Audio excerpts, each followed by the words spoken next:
In celebration of my recent one-on-one video with Gary V's life coach, please enjoy this video from our vault. Maybe you actually love playing video games more than starting an app company. When I was growing up, playing video games was a waste of time. Today, I think we can all agree, a professional esports superstar for the next 50 years, probably behind proper football and basketball, is going to be the biggest athlete in our world. This is nothing you could see 7 or 10 years ago.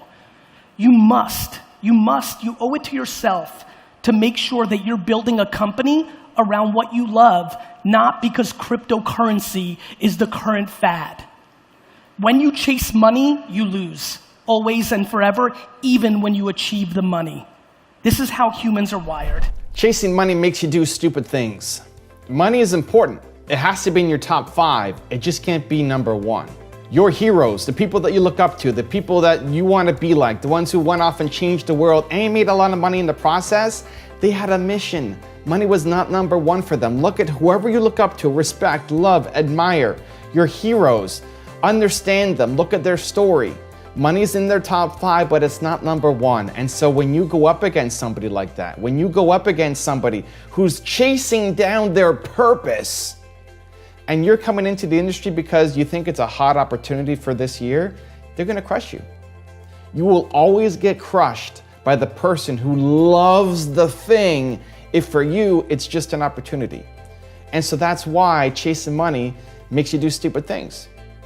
You get into an industry because you think it's gonna be a hot chance for you, but you're gonna lose because you don't love it.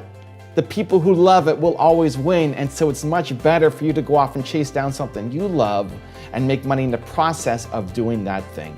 It's why the number 1 rule for success that comes up the most consistently across all the people that I profiled, across all different kinds of industries and backgrounds, is you have to love what you do. When I first started helping entrepreneurs, I never thought I'd make any money. My first speaking gig in Canada was at a local YMCA, and they had this event for entrepreneurs. They had this little club, this group, and they booked me to come and speak at their event for free. And I thought, yeah, why not? I'll give back, I'll help, it's free, it's fine, no problem, happy to contribute back. And they had this group of entrepreneurs, and I promoted as well, and I spent weeks working on this presentation, and only 3 people ended up showing up to my event. 3 people showed up to my first event that was absolutely free. And at first my heart sunk, like, man, this sucks. Like, I spent all this time working on this presentation and only 3 people showed up, and I felt like a failure. I felt like I'm never gonna make this into anything, but 3 people showed up, so I did it anyway because I don't want to disappoint the people and let them down. And it ended up being awesome. Like, I know that I helped those 3 people who came out, and I knew I had to figure out a way to keep going.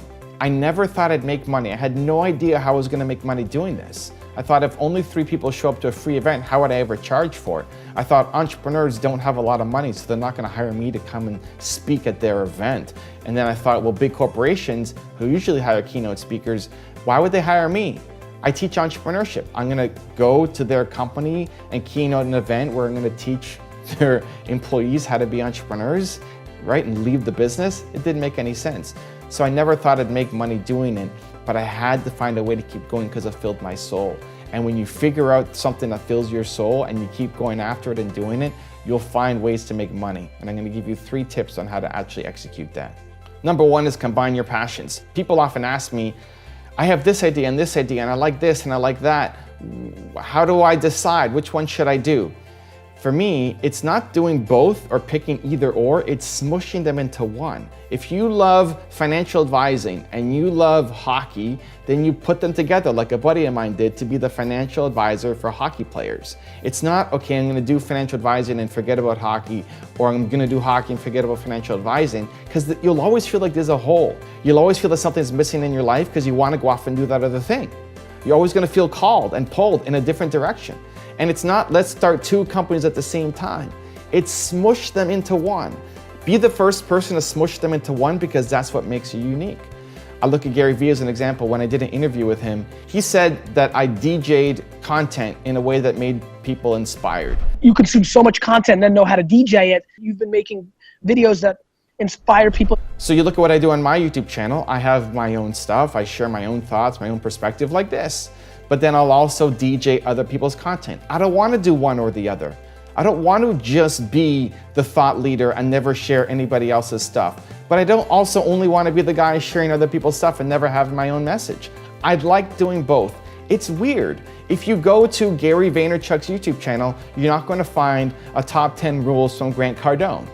Most people don't do what I'm doing. That's great. I'm a weird duck. This is how I stand out and how I'm unique. You need to find the same thing for you. And so those multiple ideas and passions that you have, stop thinking them as separate things. Smush them into one and be the first to do it. That's what makes you unique. That's what makes you impossible to copy.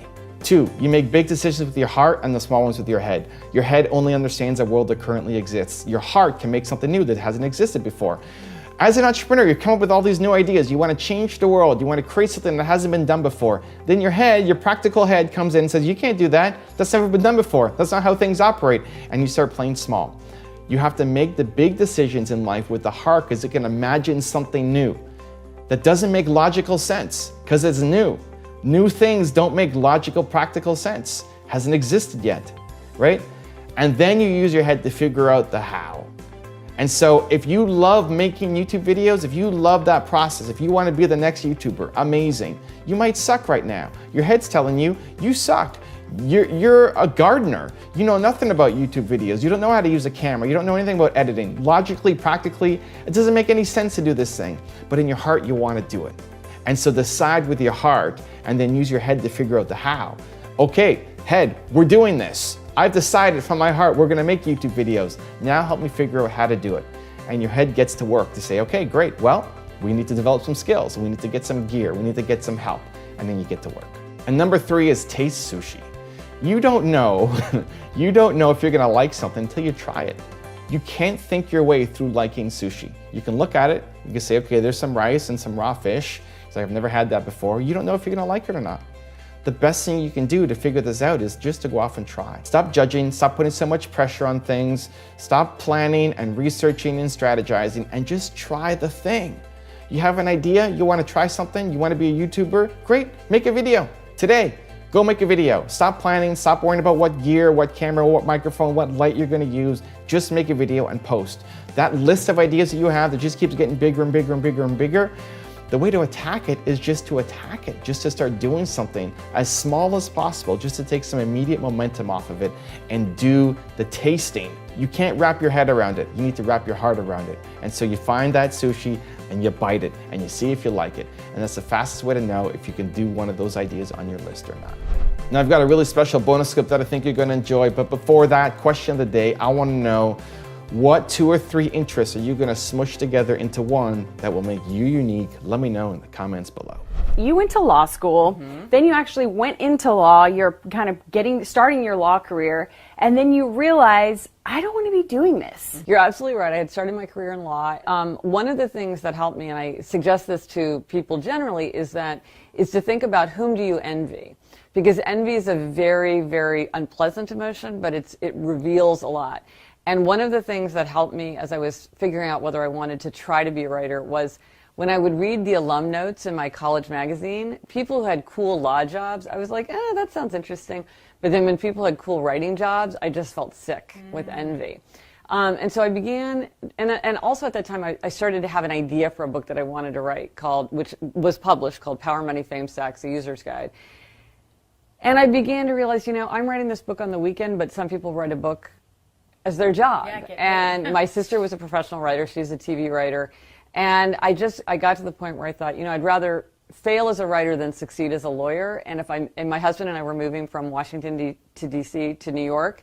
So there was this sort of logical transition. And I thought, if I don't try it now, if I get another law job, I'm not sure I will ever have the wherewithal to make a switch. So this is my moment. This is the obvious time to give it a shot. So why don't I try? And so I went to the bookstore and got a book called something like How to Write and Sell Your Nonfiction Book Proposal, and just followed the directions. I always talk about this, but there's 2 voices in us. There's a first voice that says, what if we did this? And it feels good. You know the voice is the voice when it doesn't have any reason why, and it can't tell you anything past the first move. Do you understand what I'm talking about? Because your mind comes in and goes, well, I want to see the entire thing. So the first voice goes, let's leave this company. That's all it can say. Let's ask that person out.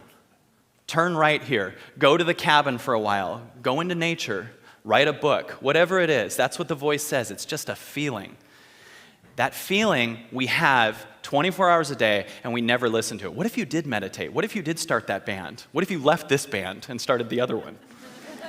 Right? And it's just a feeling. It can't tell you why because you've never done it. Right? That feeling is a feeling. It cannot tell you why because you've never ever done the thing. But that feeling is a preview. It's saying, you know that open feeling you're feeling? If you actually do it, you'll always feel this way. So we ignore it usually because we've created the thing that we actually pay attention to, which is the collection of thoughts that you learn from society that tell you why you shouldn't, and it comes up with the stupidest reason why. We should leave this company. Yeah, but if we do, we can't go to the Cheesecake Factory party next Thursday. And the first voice is like, if you'd learn to listen to me, you'll own all the Cheesecake Factories in 2 months and you could make them all vegan if you wanted. But I can't tell you that. The voice is like, I can't tell you that. You know why? Because then you wouldn't be moving from faith, would you? You'd be moving from certainty. You'd be moving from protection. Will I have security if I leave this job? Because you're under the illusion that your security is outside of you? Everyone thinks, well, I just need to have security. You never have security outside of you.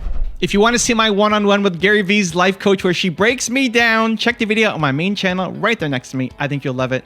Continue to believe, and I'll see you there. 80% of a human being's inner dialogue is negative. One of the things that human beings sucks at, besides dreaming, is the ability to keep promises to ourselves.